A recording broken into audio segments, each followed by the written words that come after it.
What's going on? It's LibThims here, back with another Egypto-alphanumerics lesson. Today's video will be on why every year we cut down a Christmas tree or evergreen tree, then raise the tree, and then put a star on top of it. And what star this is with respect to the Egyptian cosmology and the cosmology of the Earth going around the sun each year. So to begin with, this will be our main diagram for the talk. But for those of you new to the Egypto-alphanumerics channels, this is kind of a new field of study. Here are the four main pioneers. We have Peter Swift. He's an American civil engineer who studied Egyptology in college in Brown University in A17, and he studied the Leiden I-350 papyrus, and he coined the term Egyptian alphanumerics. Mustafa Gadala first published the Egyptian alphabet being comprised of 28 letters based on the Leiden I-350 papyrus. And we have Juan Acevedo. He's the first person to do his PhD thesis on alphanumerics in Greek, Hebrew, and Arabia. And then here's my draft book that I've been working on. So to begin with, here we see the Earth going around the sun. And today is March 8th, or it's April 8th. So we're just past the vernal equinox. And last Sunday, they talked about Easter, and people here in Chicago talked about it as Resurrection Sunday, which means that Jesus was resurrected on the vernal equinox, rose from the dead. And over here we have the Christmas tree, and here we have with a star on top, and here we have the Djed and the Ankh.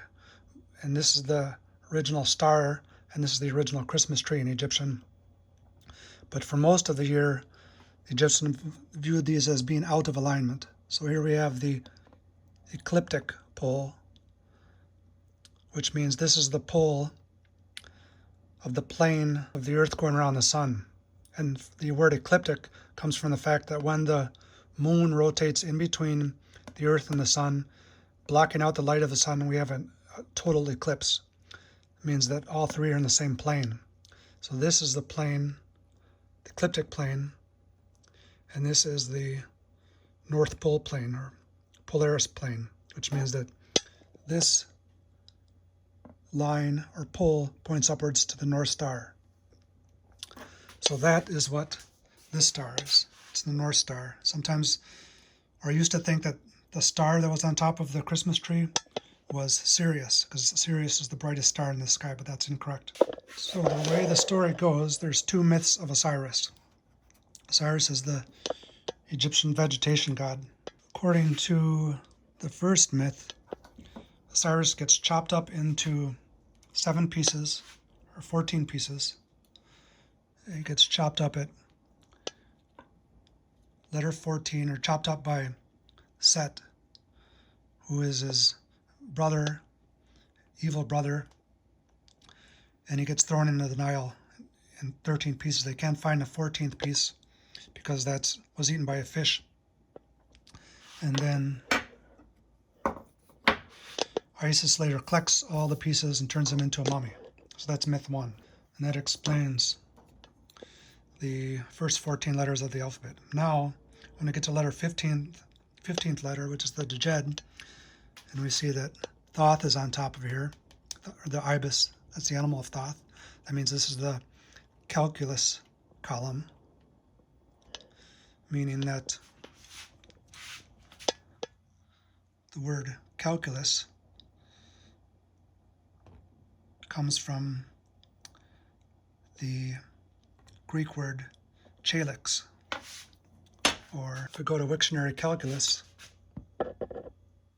we say that the word comes from the Latin word calculus, meaning pebble or stone, which is a diminutive of calx. That comes from the ancient Greek calyx. And we see here in Anatoly Bailey's Greek to French dictionary that Chilich is, and these are both This is Chi, and this is Xi. So Xi is the main Thoth calculation letter, and it means petite pierre, which translates as small stone. So originally calculations were done using pennies here for stones, using what's called a sand abacus, which means that if you collect a bunch of petite pierres, or small stones, you can do math by taking in the dirt and drawing 3 lines like this, then drawing 3 lines vertical, and this row becomes this is called your multiplicand table.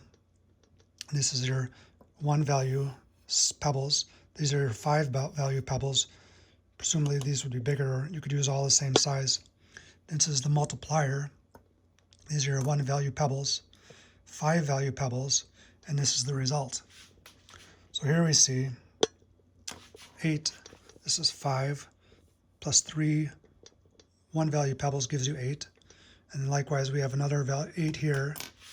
So you multiply 8 times 8 and you get 64. So this is the 10 value column. So this is 5 times 10 is 50, plus 1, 10 gives you 60, and you have 64. And over here we see that 64 comes, as we do it now, 8 times 8. And letter 8, so this is 8 squared. Letter 8 comes from 4 fingers, number 4 in Egypt, 4 digits, stacked on top of another 4 digits, which gives us 8.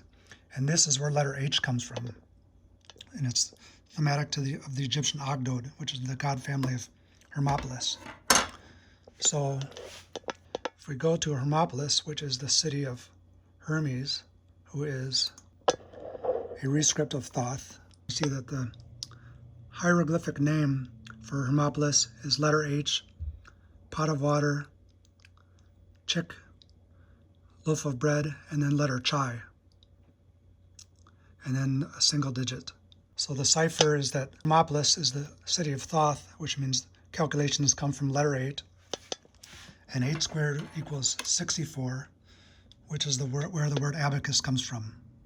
A-B-A, Xi, gives you 64, which became abacus in Latin. And this is the original calculation system. So this is where the word calculus comes from. And its sum of these values is 701.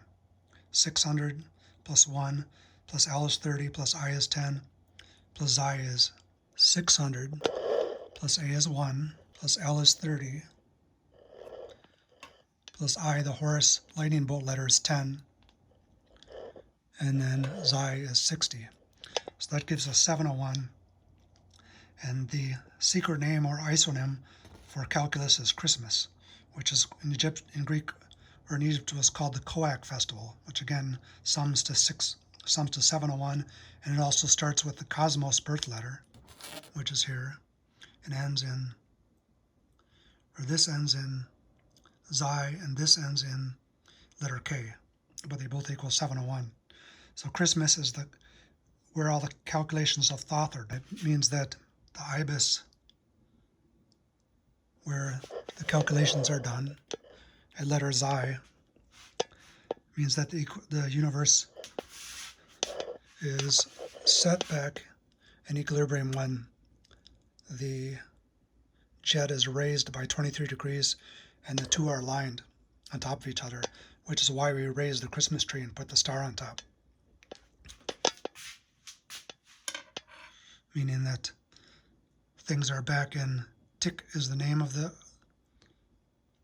ibis in cipher, and then Ison means equilibrium. And here we see the Djed, which is the backbone or the spine of Osiris, out of alignment by 23 degrees, gets raised by 23 degrees to the vertical on the 6th day of January, which is why we see 6 Thoth baboon monkeys shown here, and we see this is the Papyrus of Ani. We see the letter Xi, or the Djed, aligned with the Ankh, or letter K. and the universe has been rebalanced or back in equilibrium for one day out of the year. In this diagram, we see a better view of the situation. So here's the Earth going around the sun. The sun is the eye of Ra or the eye of Horus, depending on which time of the day it is or if it's what season it is. So the eye of Ra in the hot summer is supposedly Ra the powerful, in hot August summer sun. And the morning sun is Horus, or the 10-value sun. So here we see the two poles aligned. There's letter K, or the Ankh, letter Xi, or the Djed, and they're both aligned on January 6th. This is letter P. So here we see the evolution of letter P. The North Pole, which is what the Ankh is, pointing upwards to the, always pointing to the North Pole. And then the ecliptic pole is what the Djed is, or letter Xi. So we have letter K, letter Xi, and we have letter P is the dipole letter. It's the base of the eye of Ra, or the eye of Horus, depending. So here we see the evolution of the script. So this became the D16 glyph symbol in Gardner numbers, which is the base. This became drawn in Phoenician as the Phoenician P, which is this, looped down like this. And then this is an early Greek P, where we see it fits exactly the eye base shape. And then this became like this, middle period Greek P's, and now we have the modern pi as we now know it. So this means letter Xi aligned with letter K, or the Djed aligned with the Ankh. And then in Latin this became Latin P, and then we have the Sanskrit P. Now, since we brought up Sanskrit, the confusing point that we'll bring up here is that in linguistics we have what's called the Proto-Indo-European theory of language origin, and this is incorrect. This is 100% incorrect. So if you ever hear anybody talking about Proto-Indo-European theory, they're completely brainwashed. So where this comes from is, this is William Jones. I'm citing from Stefan Arvidsson's Aryan Idols, the Indo-European mythology, good to think with as ideology, using pseudoscience legitimations, which he sent me an email. So,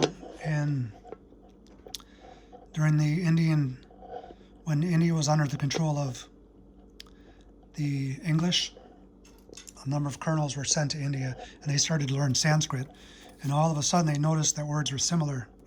For example, they noticed that the Vedic Deus Pita was similar to the Greek Dies Peter. So William Jones proposed that these two words must have a common source. So instead of figuring out why these have a common source, he invented an entirely what's called a reconstructed Proto-Indo-European word. The asterisk means it's fictional, it's unattested, and he also invented an entire civilization, which is now known as Pi. So this civilization never existed, but all the linguists in the world now believe that it existed. And the reason is because the Egyptian hieroglyphs have never been translated properly into all these languages. So that's what we're doing right now, is we're translating the 700 Egyptian hieroglyphs and the 7 numbers of Egyptian hieroglyphs into alphabet letters, which gave us all these languages. So the reason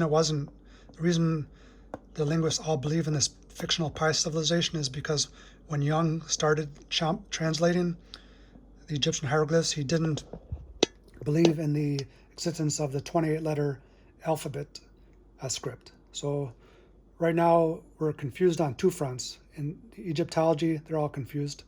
And then in linguists, the entire department of languages are confused. So the correct origin now is Abydos, Egypt. the proto didn't come from imaginary people that existed 5900 A or minus 395 BC or in Christian years, but correctly the origin of all these languages, Indian, such as the Vedic word Deus Pita, and Latin, such as this word Dies Peter, which certainly both start with a D and end with a P. They must have come from a common source, came from Abydos, Egypt. So the following table, if you go to this post here, which I wrote 2 days ago, shows the Jones Deus Peter reconstruct, which is fictional, and that correctly the Deus and the Deus in Egypt come from the delta, which is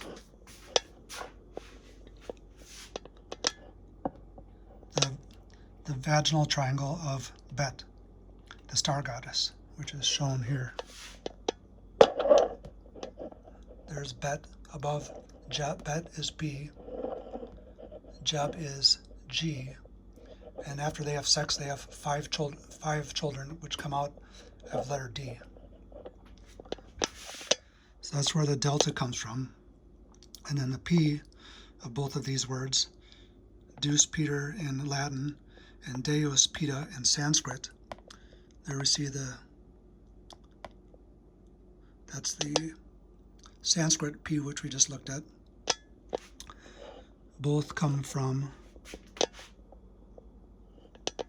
right here. That's letter P. Out of alignment by 23 degrees. So how this got spread. So this shows how, this is the main working model of how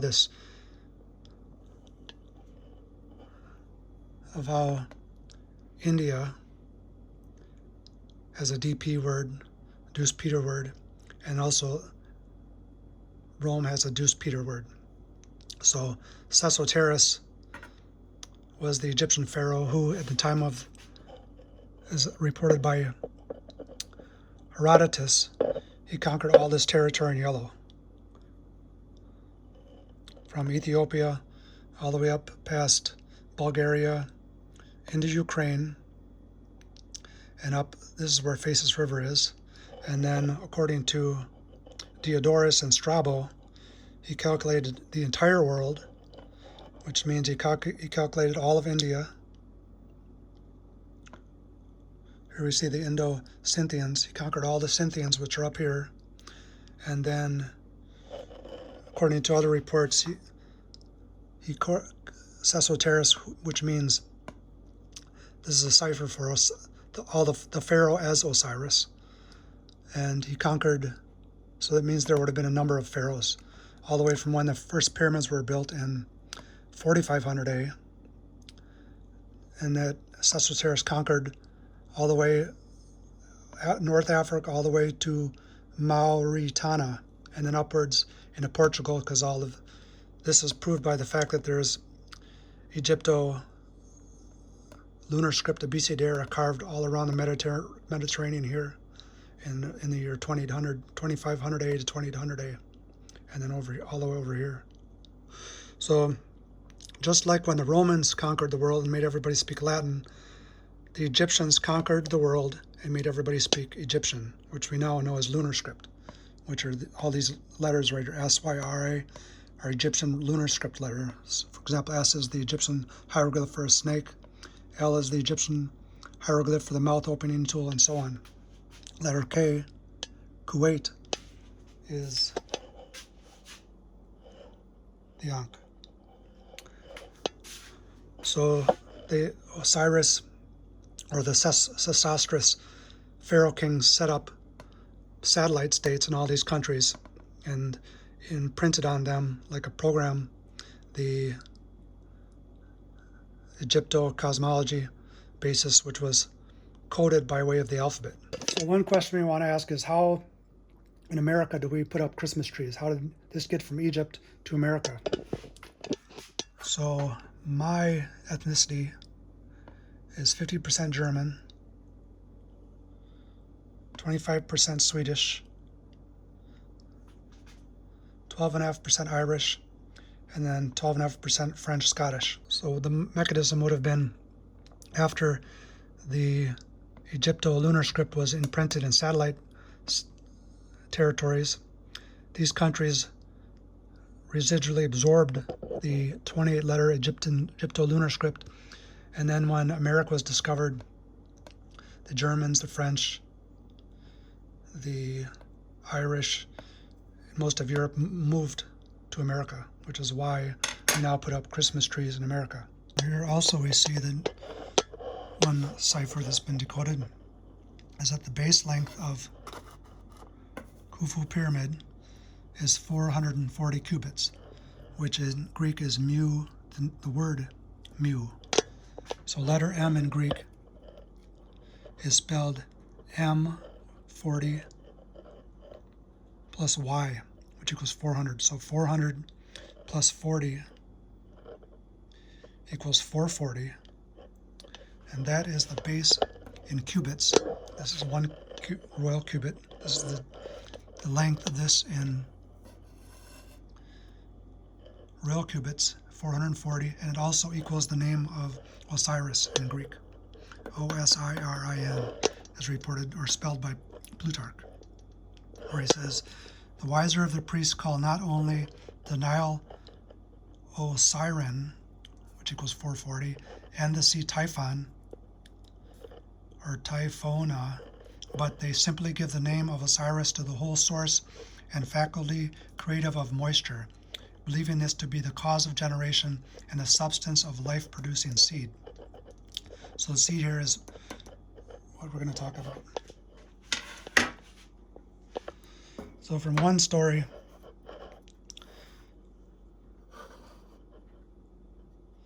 Osiris has two myths. One, he's chopped up into 14 pieces, and then he's put back together again and turned into a mummy. But then in another myth, Osiris is trapped. In the second myth of Osiris, or the second death of Osiris as it's called, Osiris is trapped in a chest. There is Set, his twin brother who is evil. He's trapped with Set, who has 72 conspirators, and they trap him in a chest that exactly fits his body dimensions. And they throw him in the Nile. So there's the first myth where Set chops up Osiris, but then Isis finds his body pieces and makes a mummy. That has to do with planting Osiris underground and making him into a seed. Or somehow they both have to do with the seed, but in this myth he gets thrown into the Nile. And 72 has to do with the number of 572 times 360 days equals of moonlight equals 5 days of light, which is why the 360 Egyptian day year plus the 5 days of light that Thoth 1 makes a 365 day year. Now here we have the TO map. So the place that Set chops Osiris and throws him in the river occurs at about the end bend location of the Nile. So here we have what the so-called TO map of Egypt.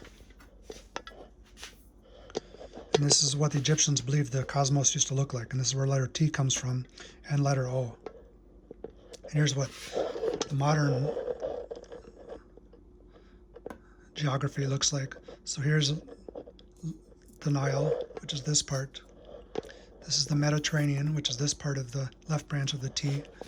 And this Phasis River is this river that runs over here.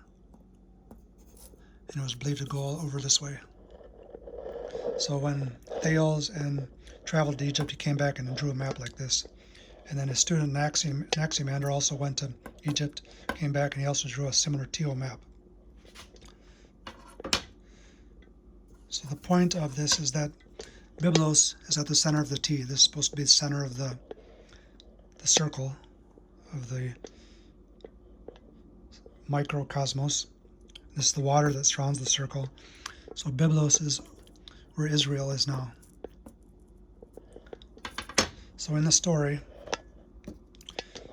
Osiris, he's trapped in a chest. He's not a mummy here, but this is just a best diagram I could find. Then he floats down the Nile to Byblos. Then he grows into a tree. Then Isis, and then the queen of Byblos cuts the tree down, or the king of Byblos cuts the tree down, and he makes a pillar for his palace. So then Isis travels, searches around, finally finds the pillar of Osiris, who's trapped inside of a tree, and she convinces, through a story you can read in Plutarch, if you read by Plutarch's Moralia,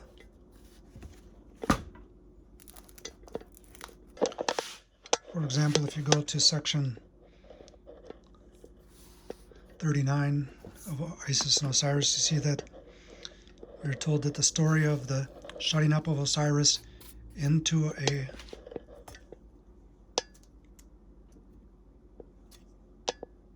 chest seems to mean nothing other than the vanishing and disappearing of water.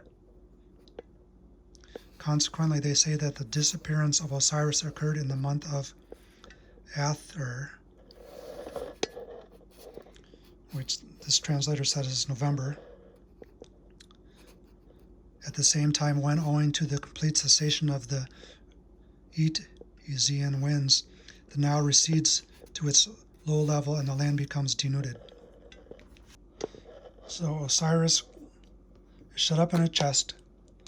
He grows into a tree in November. He floats down over here. Over here we see the flood and its yearly trend, and that it rises to its highest point in October, and then, like Plutarch just said, the Nile recedes in November. So Osiris is thrown into the Nile at about this month.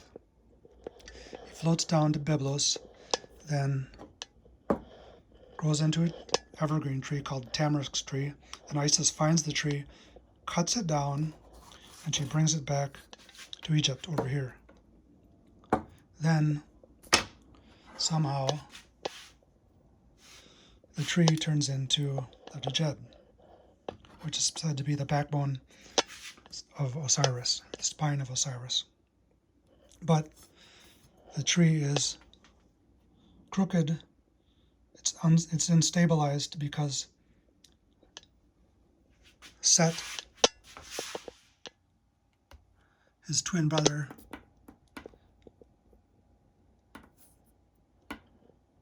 took out wrath on him. So there's instability in the universe, which is why this is the sixth column of the alphabet. It's kind of the instability column. And there's the cosmos.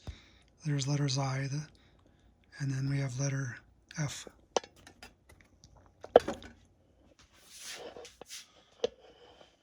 So in order for the cosmos to be restabilized, all the people of Egypt have to follow the 42 laws of Ma'at and grow their crops, pay their taxes to Egypt, follow the rules of the priests, have their celebrations, and this whole society works good.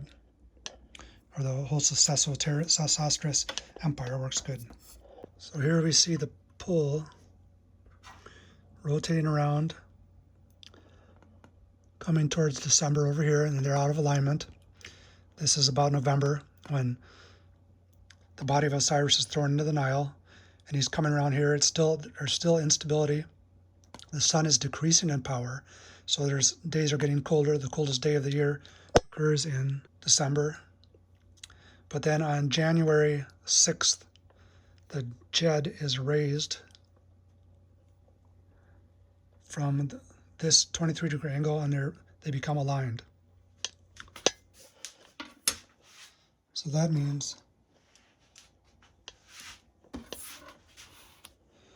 that here we have letter K. Here we have, there's letter K, North Star, the star that's always stationary above the Earth. Then we have the ecliptic pole, which means that there's a wobble of the stars, or the precession of the equinoxes. That's letter Xi. So Osiris gets thrown into the Nile, and he floats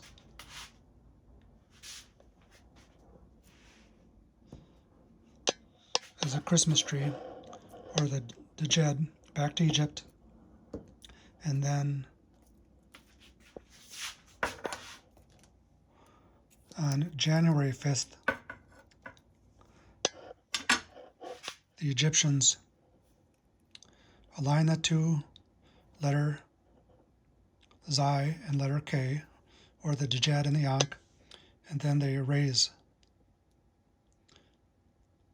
letter Xi to align with letter K, such that, and then they put the raised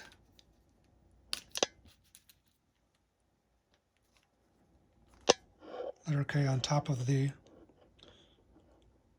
letter Xi, and now they're aligned. So now we have the star on top of the Djed, or the Ankh, on top of the Djed, or letter K, on top of letter Xi. And the universe has been restabilized on December 22nd, or the universe has found equilibrium again, and all has been set right.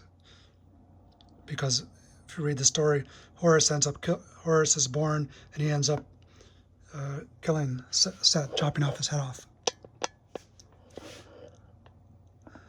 So the reason why every year, to summarize, we cut down a perfectly good evergreen tree, which is the body of Osiris. Then we raise it. Then we put a star on top of it, is so that we can ritually restabilize the cosmos by raising the Djed on top, below the Ankh, on after the last day of the 30-day Coac festival, which starts in late November, December, and ends on January 6th. And then we see the Easter part of this over here, is that prior to, we're going into spring now, or winter's here, we're going into spring, starts over here, is that Ptah, who's letter Phi is spelled 510, and also Ptah is spelled 510, so that's the secret name of Phi, is the god Ptah. Here he's making the egg of the phoenix, who is born at about 700 when Osiris rises. So Osiris here's Osiris in the stars as the Orion constellation. So if you look at night, November, December, Osiris rises every night from the horizontal to the vertical position when the sun goes down. So Osiris rises at 700, and the phoenix comes out somewhere over here.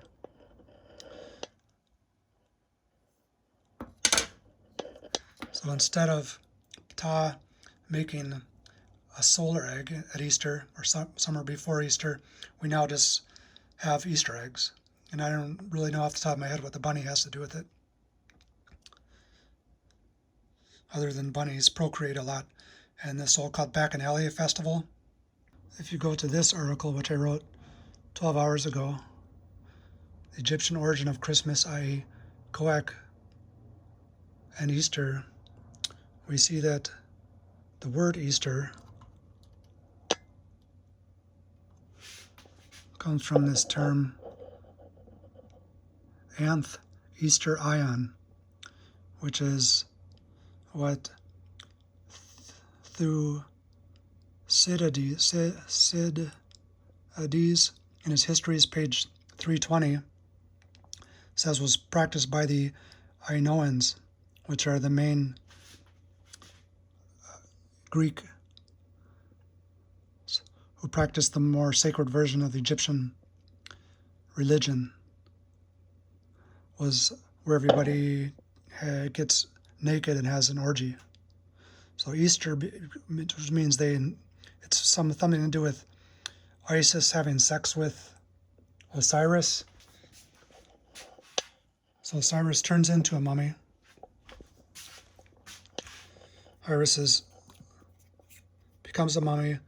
Isis finds his pieces, puts his pieces back together, but then she gets him to have an erection, and then Isis flies on top of Osiris as a kite, and they have sex. So this became the Bacchanalia festival, or it's called the Dionysus festival. This is the Roman word, Dionysus festival. And then it was the Cyrus festival in Egyptian, but it became Anther, Easter.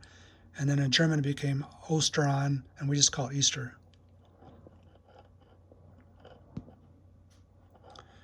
Then the phoenix gets born after the egg is made by Ptah, who lights the flame of the egg with his fire drill. And then 700 is the name of the phoenix, but that also equals Chai Ro. So there's the famous Christian word. There's Chai, and that's Ro is this ram horn right here, which is letter R.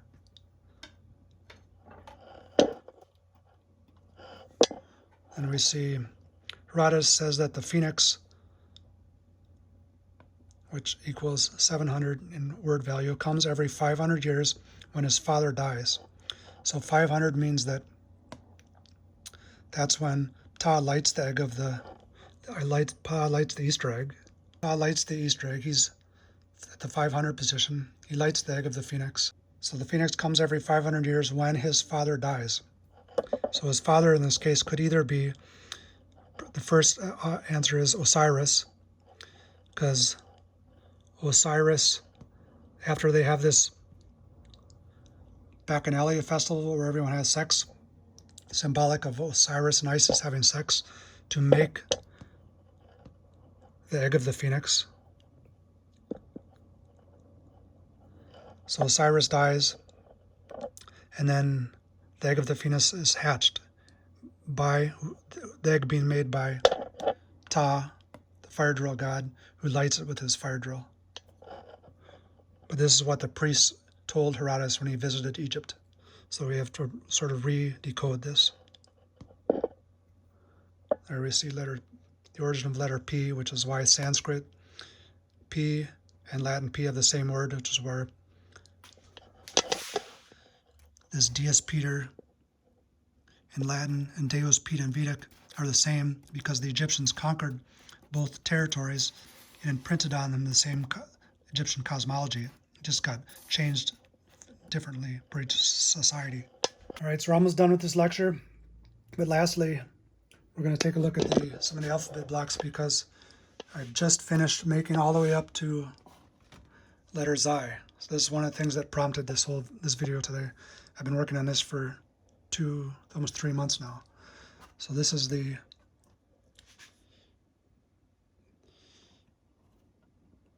th letter, value 600. Here we see some of the so-called backbones of Osiris. But the Romans, so the Etruscans, some of the Greeks and the Etruscans made this 4-pillar, or this box with 4 boxes, and it has something to do with these are papyrus columns, and it has to do with each one of these supposedly was a papyrus columns represented the stability of the cosmos with respect to the ecliptic movement of the stars. These are Djeds, dated to First Dynasty Egypt, or about 5000 A. Here's a 3-column Jed from Tathutis tomb. Here we see Osiris, letter origin. Letter Xi is based on the evergreen tree, ecliptic pole or spine of Osiris raised on. So I have January 8th here, but my new, it's either January 6th or 8th, but the new, I think 6 is what it would have to be, because there's 6 Thoth monkeys here, greeting the newly aligned letter Xi, letter K, sun on top pattern, or Christmas tree with star on top, and also letter Xi is below the 6th. These are all 6 column. This 600, 60, and 6 I'll reduce to 6 in modular 9 arithmetic. So 6 is the base of Xi. So it makes sense that they would raise Xi. This is a typo. It makes sense they would raise Xi on January 6th. I'll have to fix this. And then lastly,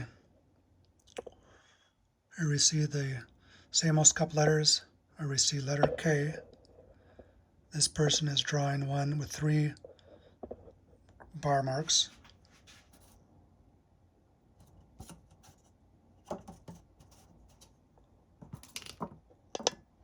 Which means he's drawing one like the Tathutis tomb letter Xi, or Jed.